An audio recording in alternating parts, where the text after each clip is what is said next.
Hello, hope you are good. Today our topic is current, potential difference, and EMF. As you know, we will go into circuits, but not all at once, because I would like to define some of the vocabulary. The electricity is quite big topic, even though, for example, I studied mechanical engineering, which is involved in cars and stuff. We still have the course about electricity, the whole course about electricity. So think about we learn other stuff, but there's a whole course only about the electric circuits. So actually, it's like a huge topic. But of course, you don't need to worry that much because we will not go into very much detail. As you remember last time, we talked about static electricity and how the charges move and what is a charge? How do we call charged? It was an insulator and a conductor. Today we will define some of the words such as current, potential difference, EMF, and resistance as well. It again you see there are 7 slides, so it's not gonna be a long one either. So let's start. Current. Oh, let me make it full screen. Current. You probably hear the river current, right? That means the flow of water, flow of something.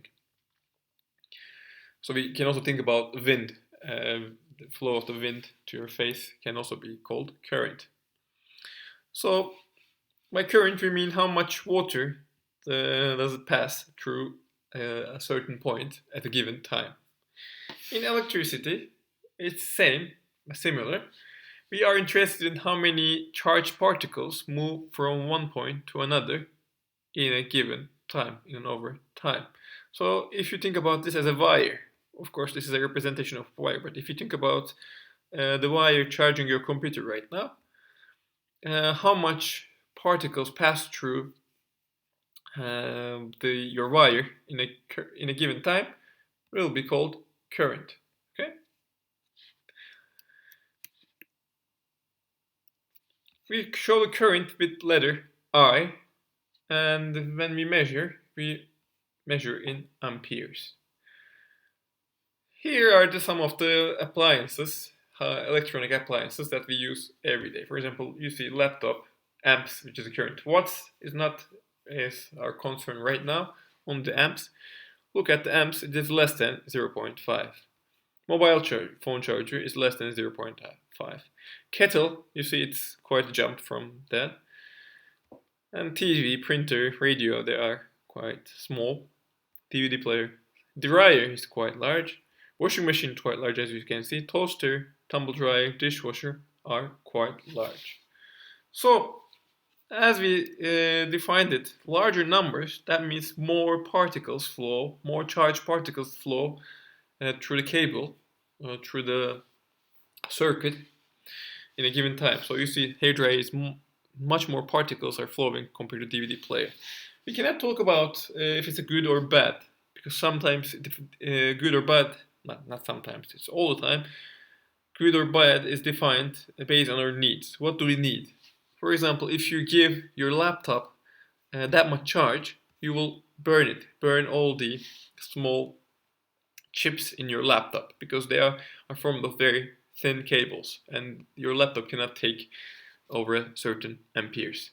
That is the reason. For example, kettle, this 0. 0.5 amps will be too small for kettle, so you will never boil water. It will take hours, maybe. Some works, for example, hair dryer. It's strong. You need to dry your hair in at most 3-4 minutes, right? So you need a lot of power. That means you need a lot of charged particles to pass through to work the machine itself. That is the could be a relevant example for us. But other than that, we will come to the point of how we will use in equations and stuff. What does it look like when we change stuff? But these are the examples of current. So we mostly use those examples. There is another word called potential difference. So, as you know, to make electrical devices work, we need to have a power source and we need to have a current going. Think about, for example, your TV. if you don't connect it to your power source, right, it doesn't run. So you need to have a flow of electric charge running.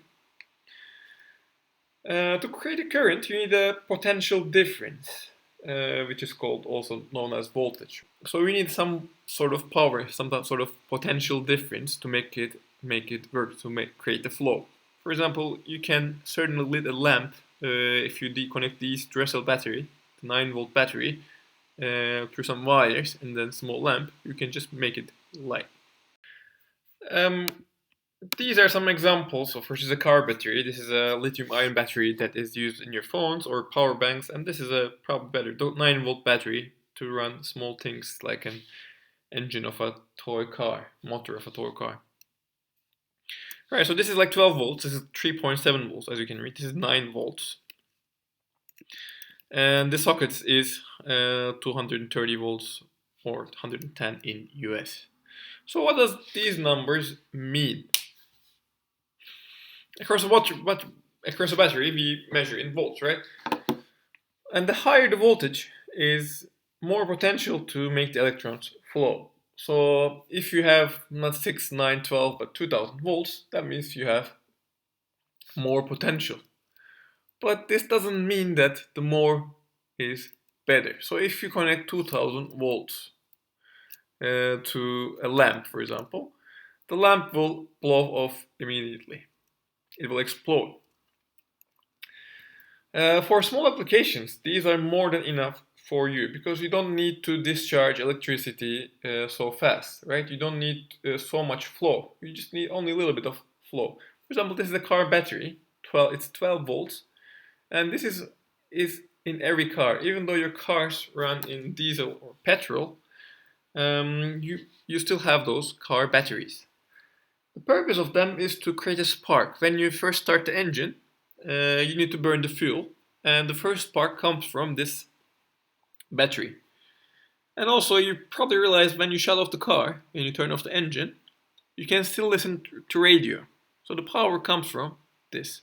So to run the radio, as you can see here, you don't need that much amps anyway, right? You don't need huge flow of electrons. That's why this is more than enough for your phone as well. Since there's like a very small chips in your phone, you don't need so much amperes either. So that's why most of the time you never need 2000 volts. What happens if you connect 2000 volts to your computer? This will happen. You'll start a fire. Why? Because the cables are not designed to transmit that much of current at a certain time, right? So it will start heating and heating and heating and heating and until it starts a fire. Most of the computers, again, we don't need that much 220 volts from the socket either. That's why we have these huge adapters regulating the flow of electrons in our computers. If you realize a charger has a box attached to it, it's not only a cable, but it's like a cable and a box. That box is regulating the flow because you don't need that 220 volts. If you try to connect directly your computer to the power line, you will just blow off all the small chips in your computer immediately. These were the real life examples to make more sense of what is voltage and stuff. So we do not have to remember that, but I'm just trying to make some more sense.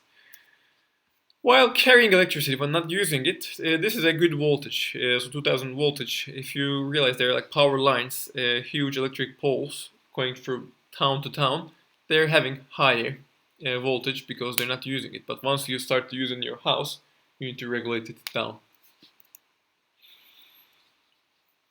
How do we measure the voltage of the battery?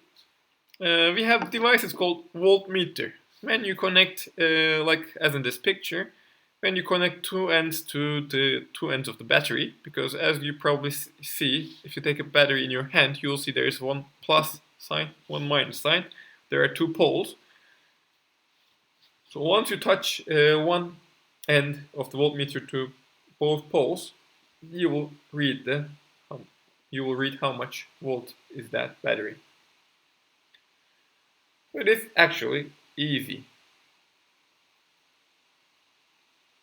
And actually, you can measure not only batteries, but in a circuit, you can also measure the other elements as well. For example, think about you have a lamp and a battery and a motor, let's say. You can connect the voltmeter to between any points. If you wonder how much the voltage is in between the lamp, you can also use these cables. You can touch the ends of the lamp instead of the battery this time, and then you can also learn the potential difference. Okay, so it is valid across any element. So if you want to measure how much your, let's say theoretically, let's say that you open up your washing machine and you want to measure it, you can also measure how much the motor consumes. What is the difference of the two poles of motor as well. Okay. For the current, to measure the current, we use something very similar. It's called this time ammeter. Okay. So voltmeter is for voltage difference, potential difference. Ammeter is for current. You need to connect it as part of the circuit. You see, this ammeter is connected. Is a part of the circuit as well. And so that you can measure the flow through any wire. Again, theoretically, for example, if you wonder how much your TV uses, how much your current does your TV use, you can just cut any cable and put an ammeter in between the two cables and then match the ends again, so that you can read how much amperes it draws from the power source. Well, we have a meter, we have something to measure, we have voltmeter, and then we have something to measure for resistance. So actually we have three different devices, but in modern world we don't really need those three devices because it's too much to carry, right? If you're working with the circuits, you don't have to carry all this stuff. Instead, they made a brilliant device called multimeter. This, you see, is a multimeter. As the multi suggests, you can measure both current and voltage and even resistance with this device. Not at the same time though, separately, but you can use the same device to measure different properties that you need. Of course, there is a specific way to connect that. It's not that easy to touch the two ends to random points, but we will talk about it next time. Okay, there are specific ways to measure voltage difference, potential difference, and there are certain ways to measure the current. And there is something called resistance. The word resist comes from withstanding the action of or effect of something, right? So you are withstanding, so you're resisting the flow. Think about it is a let's say pipeline, and then you're flowing water. What happens when you make the pipe smaller? That means there's less flow, right? So basically you're applying some resistance. You are trying to stop the flow. And you might say that, oh, why do we ever need to stop the flow? What is the purpose? Sometimes it happens naturally. You cannot control it. How? For example, once you get a longer cable, there are some irregularities in the copper cables. So always lose some of the current passing through the wire.